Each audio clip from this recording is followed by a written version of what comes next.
It's time to go live to the Ticket Mothership, powered by the Mavs home court inside the AAC for the Ticket's Dallas Mavericks postgame show. Brought to you by BOETexas.com and Globe Life Insurance. There's a new kid in town as Jason Kidd takes over as head coach, leading Luka Doncic, KP, and the rest of the Mavs into a new season full of high expectations. Get instant hot hoops opinions with the voice of the Mavs, Mark Followill, the Ticket's own hero of the hardwood, Justin Montemayor, and Mavs in the know-it-all, Brian Tamaris. Now, on Sports Radio 96.7 and 1310, The Ticket. Woo! Yeah. Wow. What's going on tonight, y'all? They did it. Pretty good evening. They did it. To you.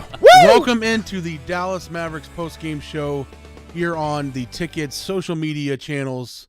Thanks for watching us on Twitch, YouTube, Facebook, wherever you are, because we are here to talk about the Mavs taking Game 7 in glorifying fashion over the Phoenix Suns, 123-90. Tonight you'll have myself, Justin Montemayor, David Mino right here to my left. Hello, and Justin. Of course, Hi, the Justin. Hi, voice of Hello, the Mark. Mavericks, Mark Followill, Hi, Cinco de right Mayo. there. What a win, Cinco. dude. What a win. I mean, I honestly, David, did not know if we were going to have a voice for tonight's game because you and I did a lot of screaming in the that half. first half. For sure. When You were screaming in Joy angst in the first quarter and then in excitement in the second quarter. Yeah, because right? the first quarter we were definitely saying, Like, why are they not building a bigger this lead? this Suns team does not look like they have it. Yeah. They started one of their first 10 or whatever it was. I mean, something horrible.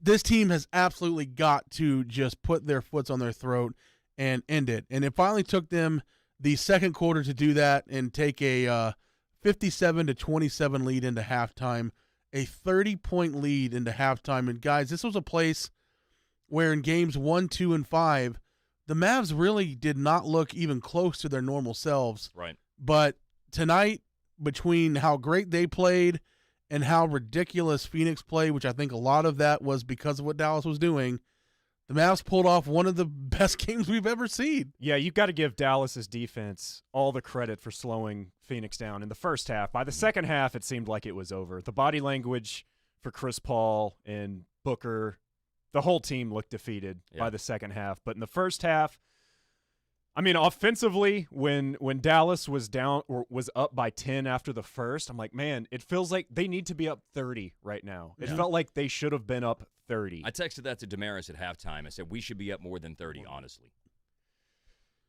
But, yeah, the defense set the tone for Dallas in the first half. And, I mean, there were times what we complained about in the away games with Dallas where Luka would settle for a step-back three. He did that sometimes tonight, but he was making them. Yes. Dinwiddie did that a bunch tonight, but he was making them. So when it's Dinwiddie. dude, there were so many times in Had a that Dinwiddie game tonight, Justin. Wow. yeah. Like we were complaining of like, don't shoot this, don't shoot it. You shot it, damn it. Well, you made it. No, okay. Tonight, it okay. was, It kept no, going no. in. Yes. But also to his credit, he was also getting to the basket. Yeah, they were not all consistently. threes. Yeah. For the first time this series, where you'd see it once or twice in games, but Dinwiddie tonight finished the game with 30 points, 5 of 7 from 3, but we all know it. How he affects the game is getting to the basket, and he did that. And that's going to open him up from the outside also, where he's not going to have to take a step-back three. He was getting to the basket. Luka was being aggressive also. It was really just a perfect game. Real aggressive, yeah. Yeah, aggressive, very aggressive tonight. Can I, since we're on camera tonight, I have a shout-out I would like to do. Absolutely. So this Arp. is the camera I turn to right here, right? Yes. So Yeah. this is Camera my 2. thanks to the FC Dallas supporters group El Matador for the shirt that I'm wearing tonight. So it's an FC Dallas shirt technically, but because this is a Mavs Stars Day, it's for the city of Dallas. So this shirt has the Dallas skyline on it. It says Siempre Contigo, which is always with you. Okay. So it's the El Matador. This is one of the supporter shirts that I got from the El Matador supporters group with FC Dallas. So you got Sharp. El Matador on the back of it. So And I would like to say this thank is you to solidarity. Christian Dior for my sweater vest. Your sweater vest And the looks so Dallas good, man. Mavericks for my free T-shirt Your that sweater I got vest at a looks game. so good, dude. Never doubt Feels the great. power of Justin's purplish, dark Kinda blue, navy. kind of Yeah. MFF, kind of Mavericks. Which It's on purpose. which jersey color is it when they have that kind of navy? Is that the statement jersey?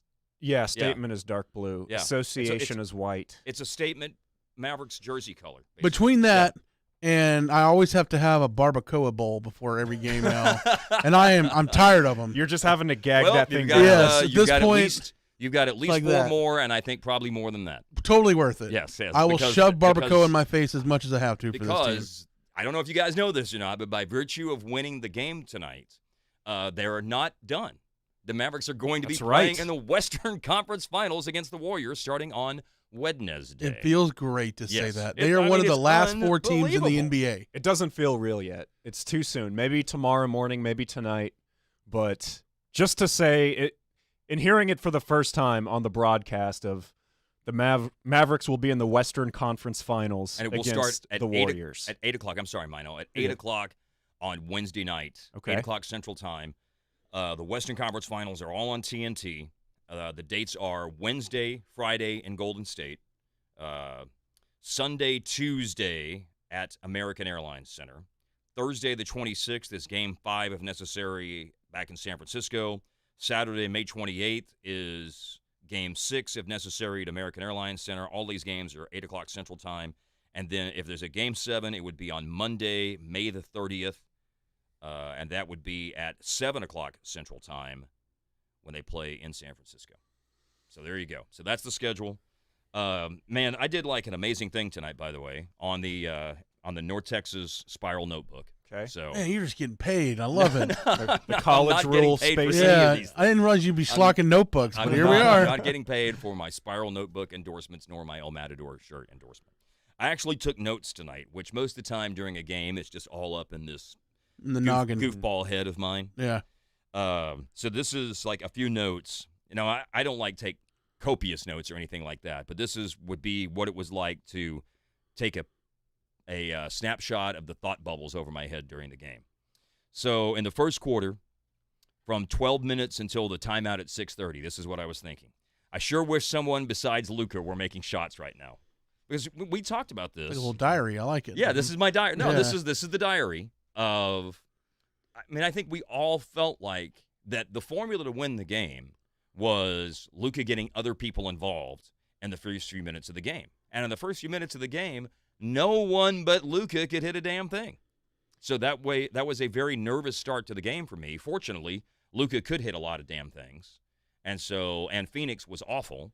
And so they jumped out to a lead by the first time out. That's the beauty of having one of those guys. Yes. One of those 3 to 5 guys in the NBA that, yeah, if you need him to just carry the load for a little bit, he can. And that's, you know, we've been debating amongst NBA fans and social media and wherever, how does Devin Booker stack up against Luka? Well, they both had a chance to show out an elimination game, and one showed up tenfold. Okay, so before I go to my next note, what do you guys think about the whole point and discussion we had the other night, which was several Mavs played in a Game 7 last year, and Devin Booker, who was awful tonight, DeAndre Ayton, who was awful tonight. Neither of those guys have played in a Game 7 before, nor has Mikal Bridges. And by the way, he was also awful tonight. Cam Johnson hasn't played in a Game 7, and of all those 4 key guys on their team, I mean, as crazy as it is, Cam Johnson was the best of those 4 guys. I mean, at least he had a decent line, only 12 points and 5 rebounds, but he shot the ball well. But Booker was 3 for 14, 11 points. Ayton was 2 for 5, 5 points, got in foul trouble in the first half, and was 1 for 4 at the free throw line. Mikal Bridges was 3 of 11 from the floor, scoring 6 points. Yeah, I was a little concerned about the 2 days off benefiting the Suns more in this series. Just Chris Paul's older. I figured he'd be fresh, but I think there is definitely something that a majority of this Mavericks roster were in that Game 7 last year, and they were humbled by it. Mm-hmm. And Luka had a good game in that game, but I think Brunson played 10 minutes and had 2 points. Yeah.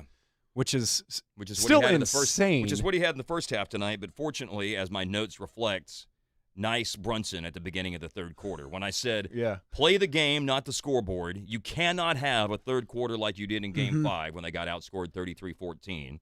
And I didn't even have to take very many notes because I started driving down here. I'm skipping forward to my third quarter notes, which you didn't dictate them into a recorder? What? Have your assistant transcribe them for you?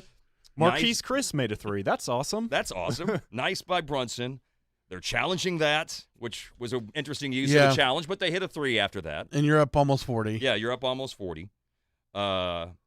And then I got in the car in the middle of the third quarter to drive down here to the little ticket, and the first thing I heard when I turned the radio on was, why is Coop acting like the game is already over with in the middle of the third quarter? Even though I think they were literally up like 41 when I turned the car radio on. It's just the nerves of Game 7, Yeah. being on the road, playing a team that we feel like can snap at any moment and rattle off a 20-2 run on you before, when you we've blink. seen it happen.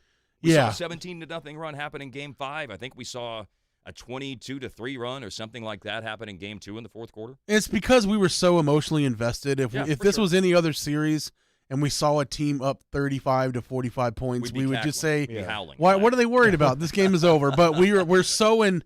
It was part shock and part paranoia because I think we were still just rattled from the fact that they were putting it on this team in Phoenix like that. I mean, we had not seen anything even close to this from the Mavs through the first 3 games in Phoenix, and now all of a sudden they look like they were the team that won 67 games or 62 games, whatever it was in the regular season, and we're on their home court. I mean, they took Phoenix out of this. I mean, the first quarter, they could have built a bigger lead, but by the time they really stepped on the gas in the second quarter, they made Phoenix basically go into scramble mode. They were dropping passes and committing silly turnovers. They weren't collapsing for offensive rebounds. They just looked completely out of sorts for a team that I thought going into this series, and especially after the first 2 games, was a well-oiled machine.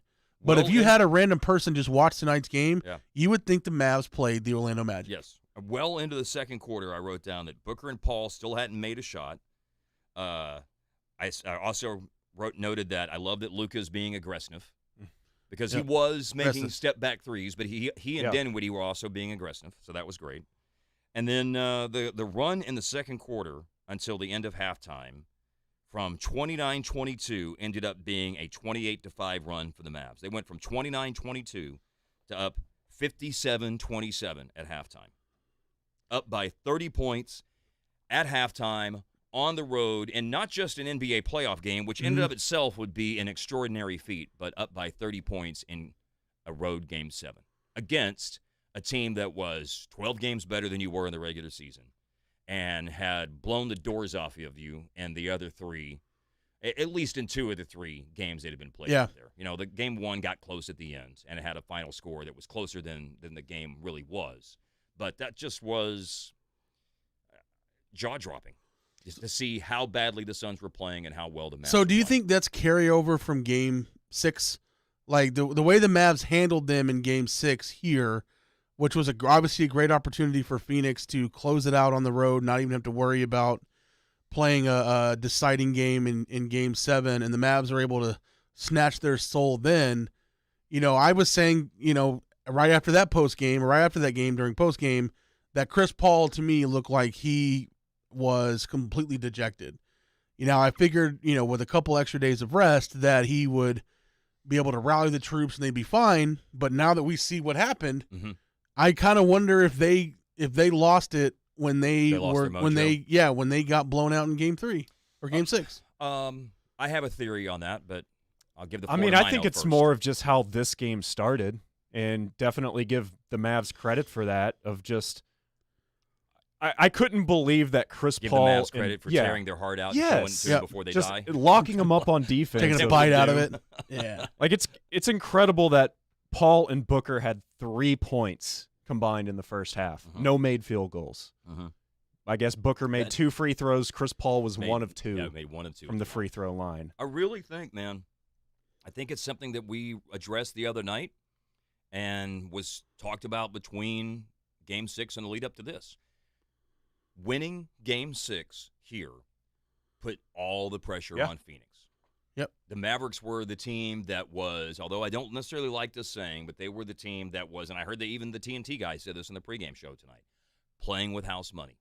All the pressure was on Phoenix because they're not about winning in the second round this year. This entire thing was about getting back to the finals where they blew a 2-0 lead last year and lost to Milwaukee. I mean, in some ways, this is a little reminiscent of the Mavs 06 to 07 because the entire 06-07 season was, man, we've just got to get back to the finals so we can right the wrong of blowing a 2-0 lead to Miami. Mm-hmm. And then they won 67 games. They were a juggernaut in the regular season, and then we know what happened against Golden State in the first round. And in Phoenix's case, obviously it didn't happen in the first round, but they did struggle with the Pelicans more than we thought. But I think we chalked a lot of that up to Devin Booker being absent, being hurt for 3.5 games of that series.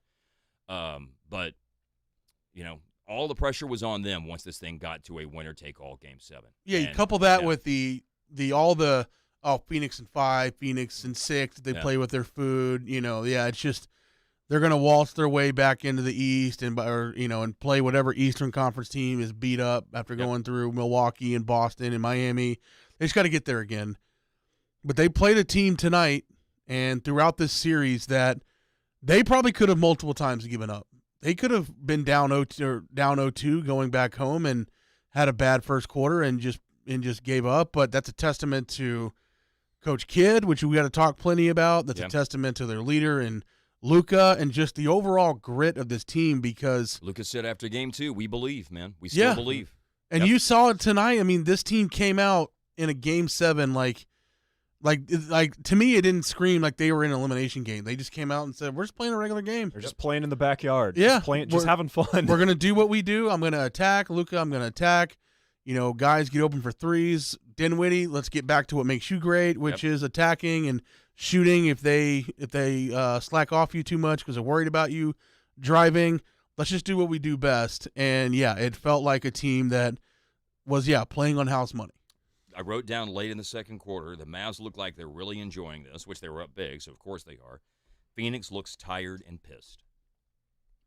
Yeah. But more, they just look tired. It doesn't mean, I mean, why would they be tired? I mean, besides I Chris think Paul, who of the them tank was pretty empty for Chris Paul, man. And, I mean, as you've said before about the Mavericks, they take on the energy that Luka plays with is the energy that the Mavericks as a team collectively play with. And wouldn't you say that you could apply the same thought process to Chris Paul? Sure. Any team's leader, for sure. And, I mean, he looked bad in the games in Dallas. I mean, the turnovers in Game 3, the foul trouble in Game 4. I mean, I thought he had a pretty lethargic performance in Game 6, even though his shooting line was pretty good. I think he went 4 for 7, but he only took 7 shots. Yeah. He had 13 points. And some of those were in the fourth. Most of those were in the fourth when it was over. To be honest, he didn't have a very good Game 5 either. I mean, he had assists, but scoring the ball, he didn't do hardly anything in Game 5. I think he had maybe 5 or 7 points. He had a fine Game 1, a great fourth quarter of Game 2, and after that, Chris Paul did nothing. Once the Mavs started picking him up, primarily Bullock, once they started picking him up full court in Game 3 and wearing him down and getting them into their offense later, and he started making mistakes, man, the thing just fell apart for Chris Paul. They did the same thing with Booker, so much so that I don't know how you could watch this series and say that Jason Kidd didn't outcoach the Coach of the Year. Yeah, for sure. Monty Williams won Coach of the Year, but Jason Kidd did a masterclass. I mean, after game, was it just the first 2 games where Josh Green played and then we started? Chess, and Monty Williams was out there playing checkers. Yep. I mean, even the moves that we say that Monty Williams made that were so great, the Biyombo and Shamet moves, they won 1 game after that. Yeah. Yeah, the Mavericks won 4 of 5 after going down 0-2 in this series. Mavs fans have to feel good that this is the exact polar opposite of what happened in the first round last year. Mm-hmm. Game by game. Yeah. The Mavericks were up 2-0, lost both at home, won Game 5, and then lost Game 6 and 7. 6 and 7. Yeah. Same thing happened here. Man. So the roller coaster the Mavs fans were on last year, it's the same thing is happening this year. And another thing I love about this game tonight, Game 7, is the Mavs left the Suns with no excuses in this game. There's, I woke up this morning and I was refreshing the NBA's website of who are the officials going to be? Yeah. Give me Scott Foster. Give me Scott Foster repping this game. Dang it, it's not Scott Foster. But you know what? You won a game without, if it makes a difference or not, whatever. But the wind there's went no out, excuses. The wind for the went Suns. out of my sails a little bit when I saw Tony Brothers was one of the referees because he's the guy who threw out Jay Kidd late in the year at Washington. He's the one who gave Luka his 16th technical that ended up getting rescinded. Yeah. So far in this playoffs, the Mavs won Game 5 at home against Utah when Tony Brothers was the referee, and then they lost Game 2 out in Phoenix. And that was kind of a ref show game because there were so many whistles in that particular game. So, yeah, that made me a little bit nervous when I saw that today. But, I mean, when you play like they did and when you play as bad as Phoenix did, even Tony Brothers can't. You could have Tim Donaghy with $25,000 in the game and it wouldn't matter. But, yeah, I mean, there's so much to say about this game. But like you said, David, it's great because you left Phoenix nothing. And you did it on their court. Yeah. Right. They have no excuses because David knows this. I've spent the last 48 to 72 hours just going through Suns Twitters just to see how bad they're freaking out. Have you been saying anything to them? Or No, just reading. Lurking? Okay. Just observing. You haven't been jumping in. You haven't No. Or anything? That's for the burner. But no, I would just like going there and reading. And a lot of what I've seen leading into this game was Suns fans saying, how are we supposed to beat the Mavs and the referees? Yeah. It's impossible. Yeah. But tonight, I did see that a couple you of can't times. say that. This didn't come down to a 5-on-8 tonight. No, and it didn't come down to a call made late in the game that swung something. This wasn't, a 50-50 roll that could have switched it. No, it was a high canning. It was the Mavs kicking their ass. And once again, we didn't get a single game this series that was interesting late. I mean, there was not one Not minute, not 1 second of clutch time in this entire series. And that's how you beat a team that is so damn good in the last 5 minutes. Yeah. You don't even make it matter in the last 5 minutes. That's crazy. You just drown them in the urinal well before that. Now, we did say that a 25-point lead made us feel good going into the fourth quarter. So Yeah. Yes. Fortunately, they led by 42 going into the fourth quarter tonight. The drama late in the game was, man, I sure hope that they set the Game 7 record for biggest margin of victory, which the Mavericks already own, by the way, winning by 40 against the Houston Rockets back in Game 7 in the first round in 2005. The Mavs won that game 116-76. That's another series they were down 2-0, right? Yes, that's Against correct. Houston? Yeah, lost 2 at home, Yeah. and then went and won Games 3 and 4 on the road, and then won Game 5, lost Game 6, and won Game 7. So what they do end up setting tonight is the modern NBA record for road margin of victory in a Game 7.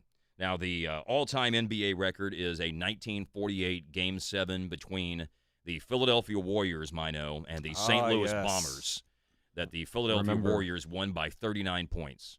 The next largest margin of victory was Rick Carlisle's Indiana Pacers over the Boston Celtics in a Game 7 in the first round that occurred the same day as the Mavs-Rockets Game 7. Oh, wow. And that was a 27-point win for the Pacers at Boston in Game 7. But, yeah, so this 33-point Maverick win tonight, 123-90, is the second largest margin of victory for a road team in an NBA playoff Game 7 ever. And, again, the only one that was bigger was before pretty much everybody at the station was born, with the exception of Rhines. Yeah, Yeah. I think 2 years. I think Rhines was born in 50. Yeah. So it's still a little bit older than him.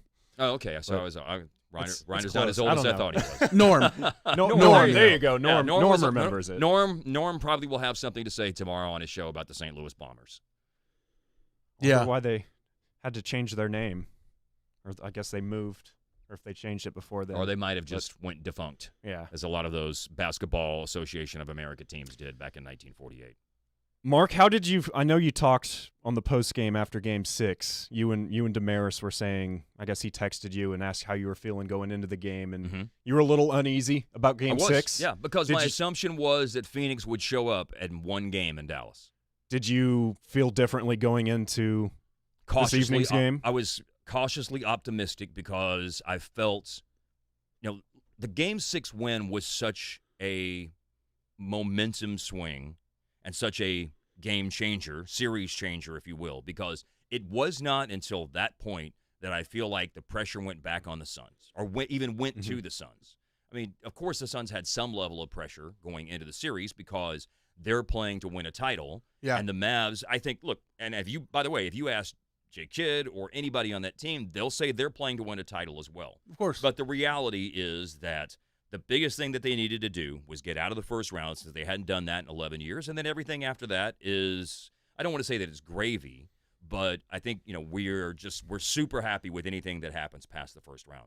But once you get to Game 6 and the Mavericks forced to Game 7, and then I felt here's why I was cautiously optimistic. One, the whole thing I said about the pressure being on the Suns. And then at that point, if you're the Mavs, it's not like it's pressure, but it is all of a sudden the realization of, well, I'll be damned. We are one game away from the Final Four of the NBA, and you just, I know that everybody, and I heard Bob bring this up the other day about, hey, the arrow's pointing up for the Mavericks right now, and that's true. But still, look, you don't know when these opportunities are going to swing right in front of your face, when the brass ring is going to swing right in front of your face. And when you get to a Game 7 in the conference semifinals and are one game away, a winner-take-all of going to the Final Four, it's like, man, I think the Mavs are going to realize what a glorious opportunity is there. I don't know that you feel it when you're the team that doesn't have home court advantage and you're fighting your way back the whole time in the series. Down 2-0, you get it back to 2-2, but then down 3-2. And, once the Mavericks won Game 6, it was just like a complete change of feeling and change of mojo for me in terms of how I felt about this series. So to answer your question, and I'd be curious how you guys thought about it when you woke up, when you got out of your little Justin and Mino beds this morning. Our bunk beds. Yeah, we've actually made our beds into bunk beds. They're they're two beds, and then we have a little can on a string. We talk to each other. Justin wanted top bunk. I'm like, no way. Yeah, I'm getting up there. David just constantly sleeps, no. sweating here in the Wood Creek. No, what'd you guys think? I mean, I figured it'd be a coin flip. I didn't. Yeah. I did think we would get a clutch game tonight. I thought it would come down to either last possession or it would be within 5 points in the last couple minutes. Even though I guess it's kind of insanity to think that, since no game in this series has done that, and also I don't think it was insanity to think that's what made me think it had to happen. Yeah. And also no road team has won a game. So if I'm just going by the chalk here, I guess you pick the Suns big. I think they were 6.5 point favorites, but yes, the Game 6 moment. I think Mike Reiner might have coined the term of getting Game 6 with the Rangers in 2011. Yeah. But I mean, you could see it on their faces in the fourth quarter of that game of Chris Paul thinking, this is happening again. I could blow a 2-0 lead and lose a series again. Yeah, that's what I was saying after Game 6. I think that was creeping in his mind, and maybe the extra day gave him 24 extra hours to think about it. You did say that the other night in Game 6 that you saw Chris Paul on the bench looking all morose in the fourth quarter of Game 6 the other night, just looking like, I can't believe that this is going to happen to me again. And how many 2-0 leads has that dude blown now in his career? And I think the second that Game 6 got out of hand, that thought crept in. Oh no, not again. And if the leader has his mojo, wherever you want to call it, permeate throughout the rest of the team, well, now you just soiled everyone. Yeah, for sure. By the way, on this historic day in Dallas-Fort Worth sports history, did you guys see the note today that we are the first city ever to have two teams playing in a Game 7 on the same day? Never happened before. I saw that. And get a couple of wins in there. And that is wild. So just since the game is on the ticket, but everybody's watching us, we hope a lot of people are watching us on social media platforms. There are. The Stars, I think a lot of people probably know this, but just an update. The Stars scored 40 seconds into the first period tonight. Tyler Seguin and Ryan Suter assisted Jamie Benn on a goal 40 seconds into the first period, and so I think they're about to start the second period, and it's 1-0 Stars, despite the fact that Calgary outshot them 17-8 in the first period. So there you go, little Stars. Yeah, I wonder if they were watching the Mavs before the game, of seeing their start, and okay, boys, we gotta let me go out and score 40 seconds into the game. We gotta do our version of this. Dottie just sent me this on Chris Paul. So he's now blown 5 2-0 leads. Is this a real stat, or is this the No, this is real. Stat? This is not. This is not ball sack sports. This is So up 2-0. Got by that the other day. I know one guy who got up by or duped by the Nutsack Network. This guy right here. We've all fallen victim. He to thought it at that some point. De'Aaron Fox said, "I can't believe our team drafted Marvin Bagley" or something like that. That's pretty funny. Why would we trade for Ben Simmons when we had short Ben Simmons with Rajon Rondo or something? Wow. So Chris Paul blew 2-0 against the Spurs in 2008. Yeah, with New Orleans. 2-0 versus the Grizzlies in 2013. With the Clippers. Yeah, with the Clippers. 2-0 versus Portland in 2016, 2-0 last year in the finals against the Bucks, and now 2-0 against the Mavs in the conference semifinals. And that's so 2016. The Clippers led Portland 2-0 and lost the series. That's what we have on StatMuse here, and I Wow. tend to trust their work. I don't remember that. I can verify it later, I but trust him and Booker and Jay Crowder, maybe this creates a great rivalry moving forward, but it didn't take long for us as Mavs fans to just hate that team's guts. Yeah. By the way, I think the Ballsack Sports got me with the Jay Crowder getting into a fight with LeBron when he got traded from the Cavaliers on the deadline several years ago. Do you remember that one? It was a fake Woj account or something like that. Put that out there that Crowder and LeBron got into a fight. Fist fight. Into a fight when Crowder was leaving practice after he got traded away from the Cavaliers at the deadline one of those years. That I could almost see. Yeah. But yes, you were able to knock off this team that, I'm positive almost every Mavs fan now cannot stand Devin Booker. Yeah. I'm sure a lot couldn't stand Chris Paul going into the series, so that just was solidified. Heck of a player, but he's not very likable. No, playing against him. we saw Jay Crowder have more than one per game almost. Really hard, almost cheap shot it seemed like on a player. Mm-hmm. Or making threes at American Airlines Center and then shushing the crowd. Which that's part of what happens in the playoffs, but it creates this tension between the two teams, and just the way that Booker and Paul were acting after they were up 2-0, laughing about how easy it is to go up against Luka, right? And them doing the Luka special thing in Game 5, when he was on the ground waiting for the foul to be called, whatever he was doing, and then laughing, looking at the camera, saying that's a Luka special, just adding on to the pile for reasons we hate their guts. And now the Mavs went onto their court and were able to, like you said, rip their heart out and stomp on it right there in front of them. Yeah. For the whole game. Yeah, it was relentless. 48 minutes. Phoenix never led. The only thing that they got to avoid was being beat by 50 in the fourth quarter. Yeah. And it took the guys that didn't play more than a handful of minutes the entire series to avoid them being beat by 50. Yeah, their third leading scorer tonight, or tied for their third leading scorer, was Ish Wainwright, who had 10 points in 5 minutes of the fourth quarter. I think we were sitting in here by the time he I don't even remember seeing him at all. I don't remember him on the court. Yeah, we couldn't even pull it up on the Michael Scott TV behind us. So some numbers from the game tonight, just so we understand about some of the really big individual performances and the statistical domination of the game. The Mavs shots 57% tonight. There were 46 of 81 from the floor, 49% on threes in the game. They were 19 of 39, a perfect 12 for 12 at the free throw line. The Mavs out-rebounded Phoenix 43-39. Feels like was this the first time in the series that they out-rebounded Phoenix, or maybe the second time? I don't know. It I'd have feels to go like check. the first time. It feels feels like the very first time. Check your diary. I only kept a diary for Game 7. Yes, my dear diary. The Mavericks got out-rebounded in every game. We'll go listen to our old post games. Maybe we mention it. So the Mavs were led by Luka with 35 points tonight. 35 points, 10 rebounds. Man, he was getting – look, I know that everybody's going to focus on the scoring, and he made 6 of 11 threes and 6 of 8, by the way, on twos. Got to the free throw line 5 times and made them all. But, 35 points is the most important thing. But I felt like in the first half of the game especially, he was getting some man-sized defensive rebounds. Didn't he have almost 8 had in the first He quarter? almost had a double-double in the first quarter. I didn't realize it was that many. He had 10 points. Wasn't it 10 or 12? Let's see. He had 12. It was 12 points, 8 rebounds in the first quarter. Yeah. 12, 8, and 3. And you want to talk about a dude setting the tone Yes. for a team. Yeah, a leader setting the tone for a team. There you go. That's exactly right. Just doing everything.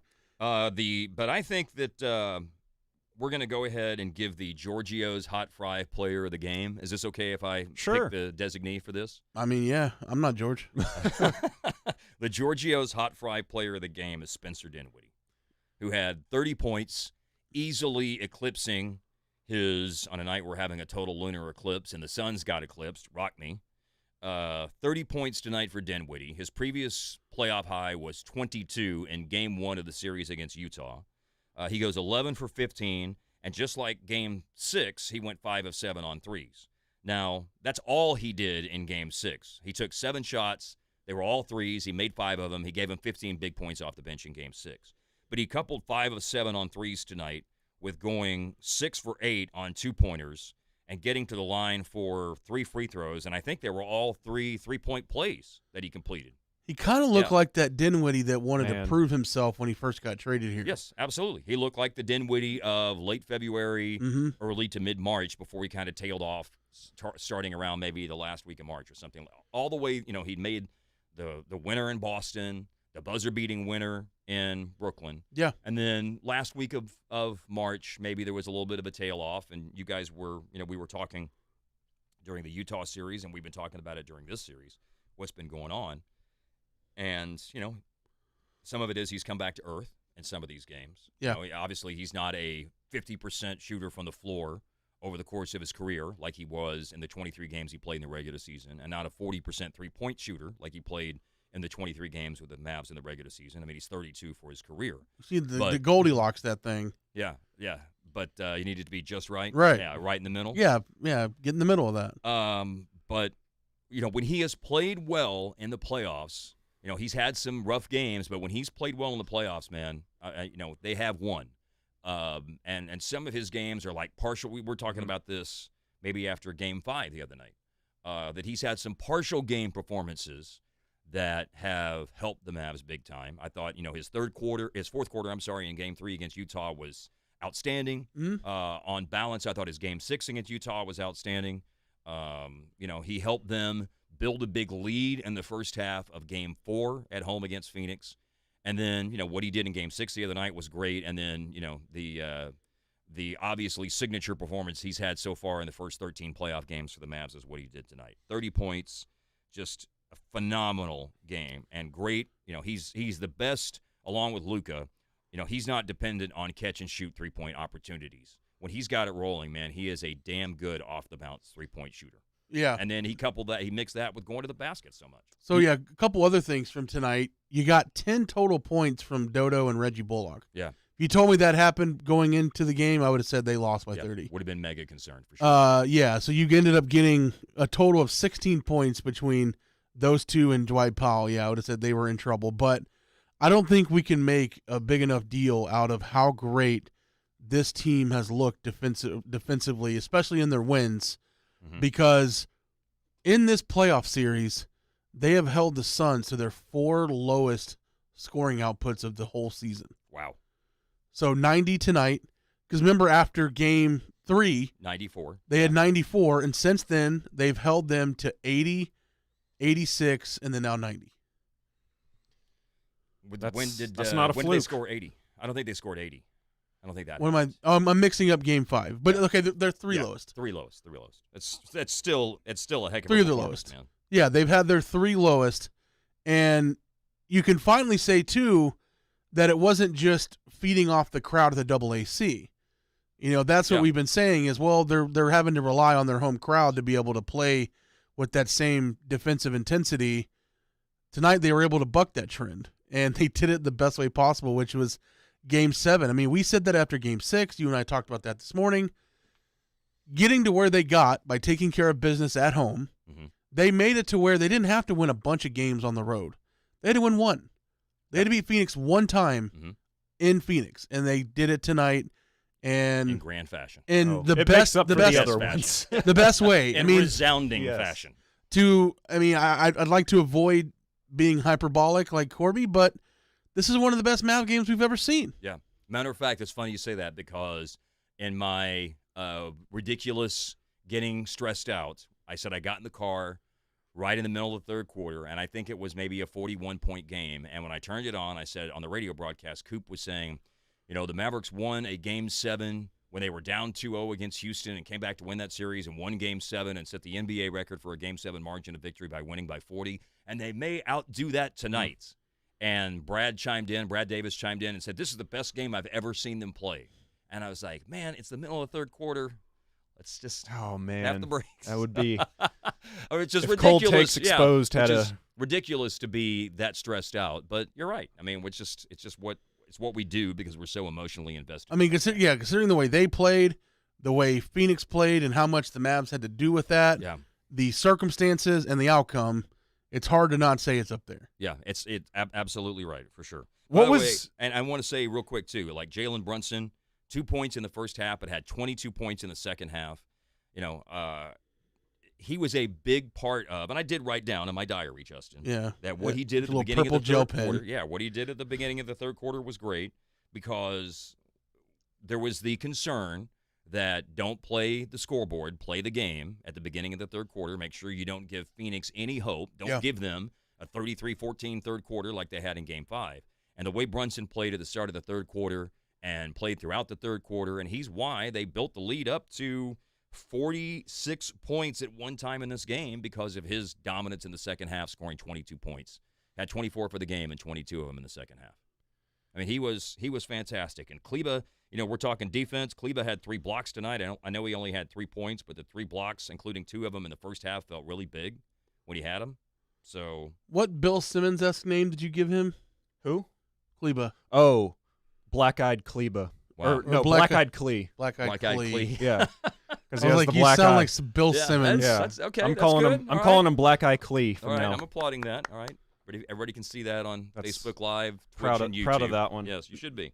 That's Game 7 stuff right there. That Yeah, is, you brought up seven the on best. 7 dominance right there. It was man. 93 degrees in the side room today, so Yeah. we had to play a road game. I was eating my barbacoa bowl, sweating into it.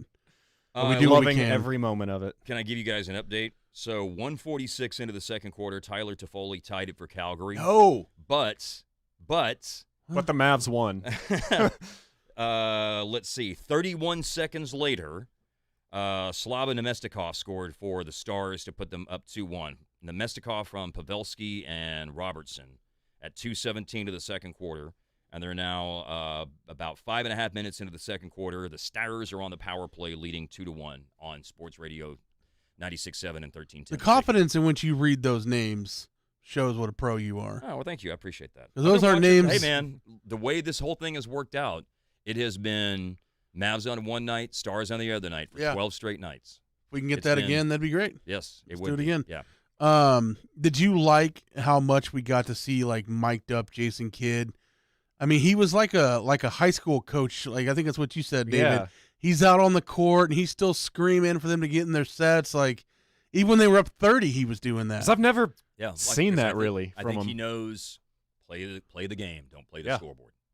Yeah, that's why we had the minor little seed of paranoia in the back of my brain was because of, like you said, the game, the third quarter of Game 5. But I guess playing into that, I was worried they were going to try to do a Mourinho park the bus strategy too early or something and abandon what had got them that 30-point lead. Yeah, which but they just picked up. That, but they did not do. They picked up right where they left off to start the third quarter on both ends, defensive pressure and getting into their offense. And yeah, I mean, I don't know if you guys have other stuff you want to talk about tonight, but if we want to look forward a little bit, let's do it. How do we not feel good about their chances going into a series against Golden State? Because I'm not going to ride this high and say Dallas in 4, but I would say going into this in the regular into the season, playoffs, the Mavs won 3 out of 4 against Golden State, and I would say that a lot of people would say the Suns were a better team than the Warriors. Yes. Now, absolutely, I agree circumstances have changed, obviously, but I still would say, just looking at these two teams on paper, those Suns are better. So if you're able to take care of the Suns, it would not be crazy to say you could also take care of the Warriors. Klay Thompson is playing better than I thought he would play when you consider that he's coming off an ACL and an Achilles injury. I mean, the guy did not play from June of 2019 until January of 2022. He did not play a competitive basketball game for over 2.5 years because of one injury that's bad, an ACL, and then another injury that is essentially the worst injury a basketball player can have when you rupture your Achilles. And so he's played better than I thought. They do have Jordan Poole, who's had some lights-out games in the playoffs. Steph is Steph. I don't feel like Draymond is the same player that he was a couple of 3 years ago. He still does things defensively, and he still orchestrates the offense, but I don't feel like he is as well-rounded and as much of a game changer as he used to be. Now can role players like Kuminga, the other night in their Game 6 win against Memphis, Kevon Looney had 22 rebounds. So they've got some good role players, and they've got some, Kuminga's a rookie, and, he's played really well in some games in these playoffs. Jordan Poole? Yeah, Jordan Poole's had some lights-out games. Mm-hmm. They're just coming off a really chippy series against Memphis. However, when I look at how that series went down, anytime Draymond's involved, of course, there's probably going to be some element of chippiness. But I felt like that This made me laugh. Sorry. Someone just tweeted me that. Oh, the Giorgio hot Someone fry tweeted me Spencer Dinwiddie being the hot fried Georgie player of the game. That's nice. That's pretty good. great. And we love it. I'm going to pick my headphones back That's up. pretty I'm an fast. idiot. That's Yeah, a quick that's good. turnaround. Shout out. Shout out to whoever did that. Like I said, Draymond is automatically to make a series get chippy. But I feel like, and feel free to disagree, but I feel like that the fact that series went to such a high level of chippiness, I put more of that on Memphis. Once it got to Dylan Brooks, clubbing Gary Payton in the head and breaking his arm, it's like that's whenever this series got out of hand from a chippiness standpoint. Now, it never got way more out of hand than that. But it's like, one thing that was so bizarro world to me with Golden State, and why I do wonder about, man, if you can ever knock them back on their heels and get them, to where they start feeling the pressure, is the weird way they acted in Game 5. Without Ja Morant, for them to go and be down 55 in that game and lose by 39, I think is what the loss was in Game 5 as Memphis staved off elimination. But, Draymond is sitting there waving a towel and doing the whoop that trick chant with the Memphis crowd during the second half of the game. And I just thought that was very bizarre behavior by a team that was getting run out of the gym that night. I'm sure that they would say, well, we're just showing that it wasn't bothering us and it was just one game. And, this is just a demonstration that, we weren't in our own heads or anything about it. But that's just, I don't know, man, that's really weird to me. And so that makes me wonder if they weren't back on their heels then. That was a horrible loss, but they were still up 3-2 going home to close out the series, and Memphis's best player was done for the series. Right. So if you can ever get them reeling, and in a place like where the Mavericks got Phoenix tonight, where they really put the pressure on them by taking it to a Game 7. Mm-hmm. I hope they don't have to wait until Game 7 of this series where they put true pressure on Golden State. But Because we're back in a situation where it's win one in Oakland now. Yeah.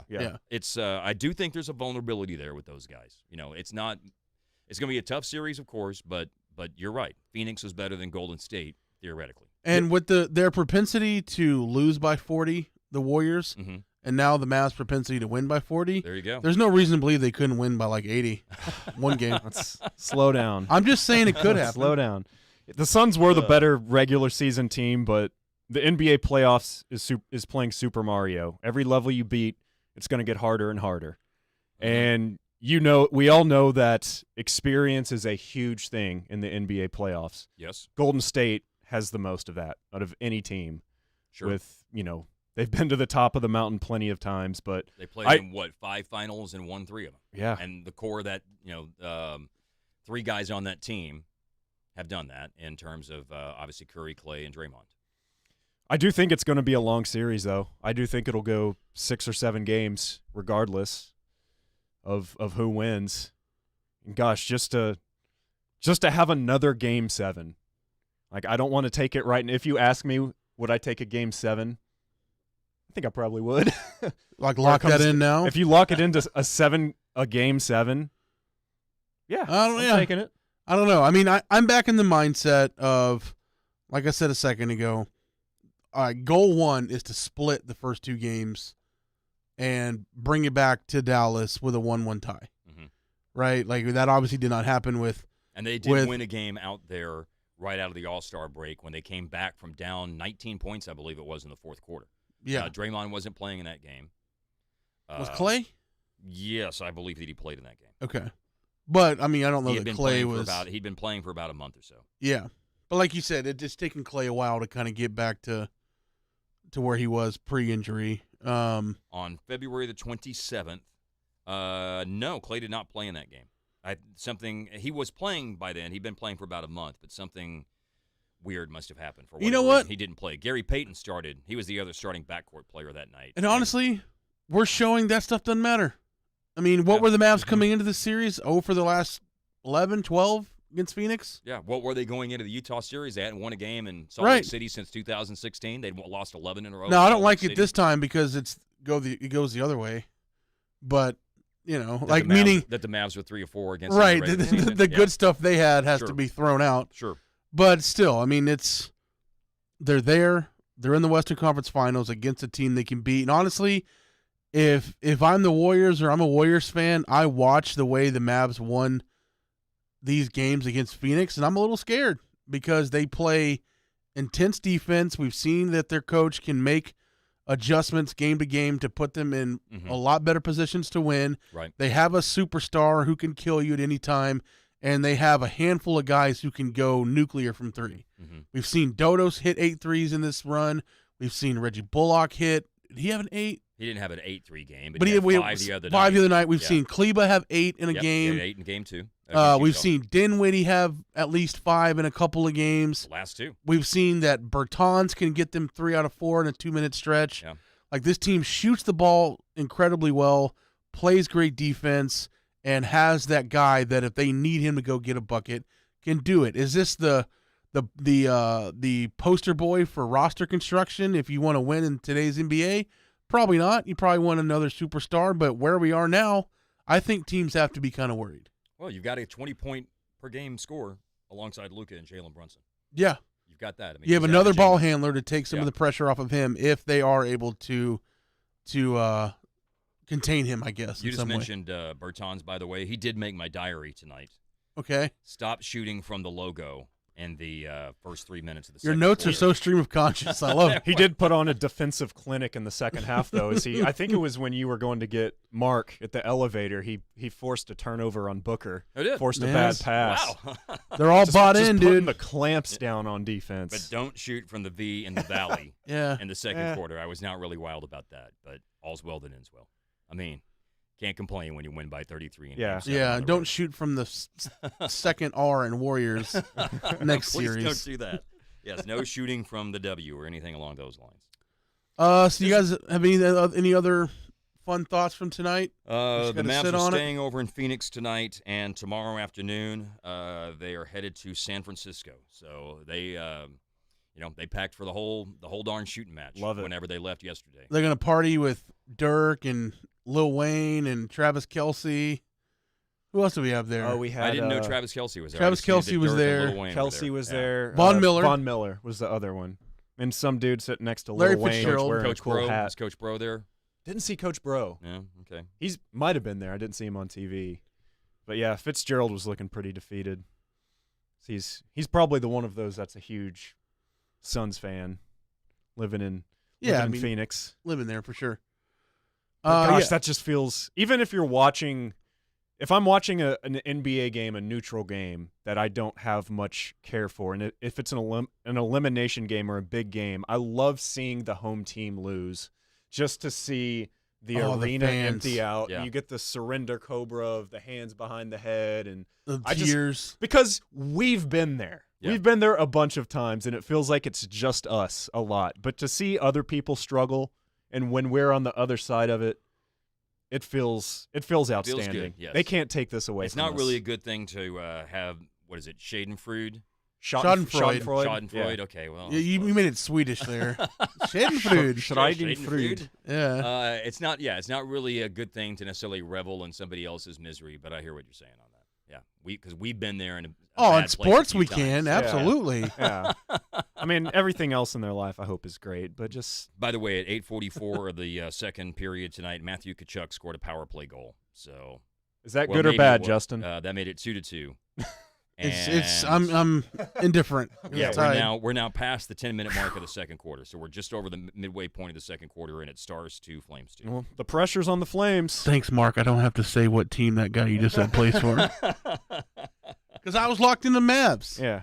As a host of the Mavs postgame show, I've been locked in all Well, series. I hope that you're locked in for the remainder of the Stars game tonight because we want those guys moving through. Now, that will mean that maybe we have some more social media shows on the station, although maybe who knows what the – I don't know these are fun, though. These are cool. What the conference semifinal schedule is looking like in the West for the Stars. I don't know, when that would even get started. So for the Mavs, we start Wednesday. Yes, Wednesday at 8 o'clock Central Time on TNT. And it's every other day. It's going to be For Reggie. the first. Harlan and Reggie? We get Reggie. Yeah. I would assume so.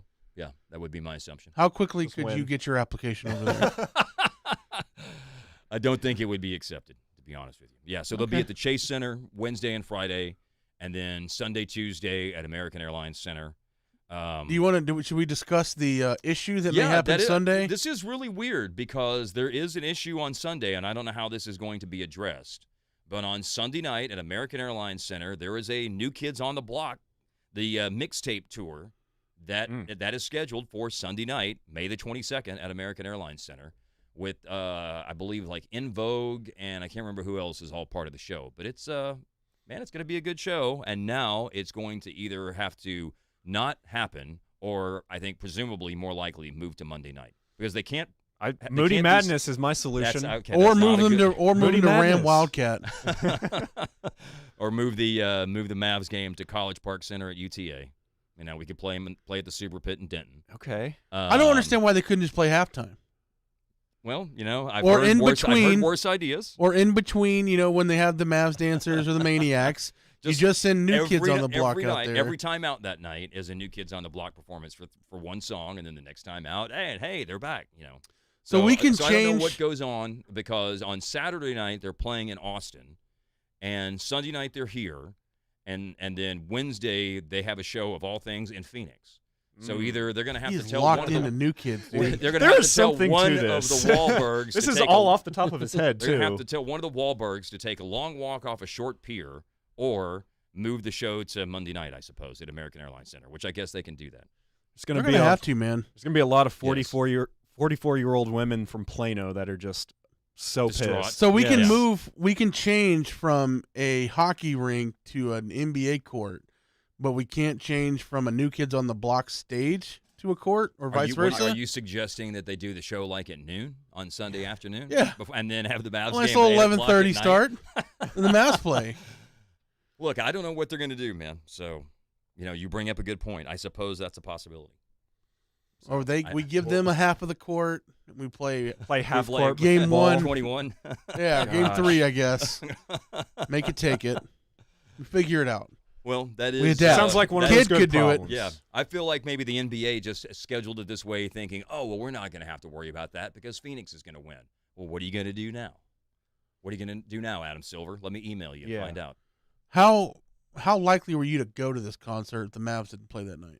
I have an FC Dallas game at 6 o'clock on Sunday. Let's say so sports were not involved. I You had a wasn't- free no, night. Unless Jennifer wanted to go, unless the wifey wanted Okay. us to go. Then if she did, it's like, hey, man, the wifey said we're going, then we're going. But You sure you don't want to go? I mean, I can get us tickets. I have You it's could? right here on my phone. I can is it just on click Monday? buy Is it on tickets. Monday just all night? go. Did it Yeah. get moved to Monday night? I might be looking for something to do next Monday. Yeah, Depends on if the Stars if are you playing or really not want to next go, Monday. we can Okay. go. If you really want to go, honey, you know what? You look like you. I'll just order them. Yeah, let me just go ahead and order. So, no, it's so they've got that thing to figure out with the arena on Sunday night. But the good news is, boys, is this thing is going to the Western Conference I can't Finals believe for it. the first time since 2011. Corby brought this up the other day, and when I was on with those guys on Friday after the Game 6 win Thursday night, and talking about, that you just don't get opportunities like this very often. And he said, that's got to be something that's so energizing and motivating for the guys on this team because of how infrequent this franchise has done this. And he said, what have they been to the conference finals 5 or 6 times? But this is now only the 5th time they've been to the conference finals. 88 against the Lakers in 1988, against the Spurs in 2003, against the Suns in 2006, and then against the Thunder in 2011, and now against the Warriors in 2022. So the 5th time in 42 years of Mavericks basketball that Dallas is headed to the conference finals. They need to cherish this because you don't want to get there and then you could be Atlanta. I mean, Atlanta was in their conference finals last year and then spit the bit this year in the East and barely made the play-in. So Yeah. Yeah, you don't want to just be like, oh, this is just the first of many. We'll just go ahead and take care of it. But yeah, it's a great point, man. all right, let's get out of All right, here. so This was fun. Can I share with you guys one thing Of course. From the desk of Followill that I had ready to go for tonight? All right. So in NBA playoff history, through the conclusion of this round now, there have been 585 seven-game series in the history of the league. Okay? Okay. There are now seven-game series out of the 585 that have been played that have followed what just happened in the Mavs-Suns series, and that is the home team wins the first 6 games, and then the road team wins Game 7. Okay? Okay. The 1969 finals, the Celtics won Game 7 against the Lakers in Los Angeles. In 1971, in the Eastern Conference Finals, the Baltimore Bullets won at Madison Square Garden to beat the Knicks. Then it's happened in 2007, the Utah Jazz at the Houston Rockets in Game 7 in Round 1. Again, this is home teams winning the first 6 games, and the road team wins Game 7. In 2008, the Spurs did it to the Chris Paul-led New Orleans Hornets in the conference semifinals. In 2018, Cleveland, the King, did it. Justin, there you go, LeBron, against the Boston Celtics in the Eastern Conference Finals in 2018. And it happened last year in the Eastern Conference semifinals when Milwaukee won Game 7 at Barclays Center against Brooklyn, and after the home team had won every game in that series. And so now the Mavs-Suns series joins this very, very short list of 7 times in the 585 best-of-7 NBA playoff series. 7 times now. The home team has won the first 6 games of the series, and then the road team turns the tables and wins in Game 7. Incredible. How about that? Just the best. Enjoy it. Is that exciting? Yes. I love Yes. this. Absolutely. That's you know what that is? That is the Followill stat of the night. The highest ever heard your voice. We've had the Giorgio's Hot Fry Player of the Game. Yeah. And the Followill stat of the night. And no e-breaks. We don't have an e-break of No, the, we got post-game time, show. but maybe I think some scatter shooting we next can't time. hear it, but I think it just got played, right? yeah. There we go. All right. Okay, Cool. We didn't hear it, but it just got played for the 20 or 30 people who are watching on the stream tonight. Hopefully more than that. There's a lot of people that have been watching. Good. We appreciate them Yeah, we do hanging out appreciate with that us. very Let's much. give them all a shout out, Yes, all shout by out, name. and remember, siempre contigo. Can't do that. But I have Las been reading the Vegas. chat. I know people have been chatting in there, giving us notes and feedback and stuff. So I have been reading it. Thank you for chatting with us. Let's get out of here. Let's go make sure Mikhail Backlund doesn't score on us. Matthew Let's do Tkachuk. it. Yeah. Make sure that Elias Lindstrom doesn't. But yes, score we will on be us. back for more Mavs post game after Wednesday. Yep, we'll be We back. don't know how. Did you say the Stars? No matter what, when is their I don't would know. their game one No, be? I don't know when their game. So one we don't know is. yet. I if- have an FC Dallas game though on Wednesday night, so no post at all. I'll do my best, but it's in Vancouver at 9:00 Central Time. So Yeah, you won't make it back. Yeah, I don't think. Arms get tired. I'll call in and say, well, I don't have much to say about this game that I didn't get to see, so I'll have to be watching the Warriors and Mavs on the DVR when I get home at about 11:30 on Wednesday night. Well, we'll just tell you how they won. Yeah. Okay. Yeah. Good. Yeah. I like that. I like the idea of that. All right.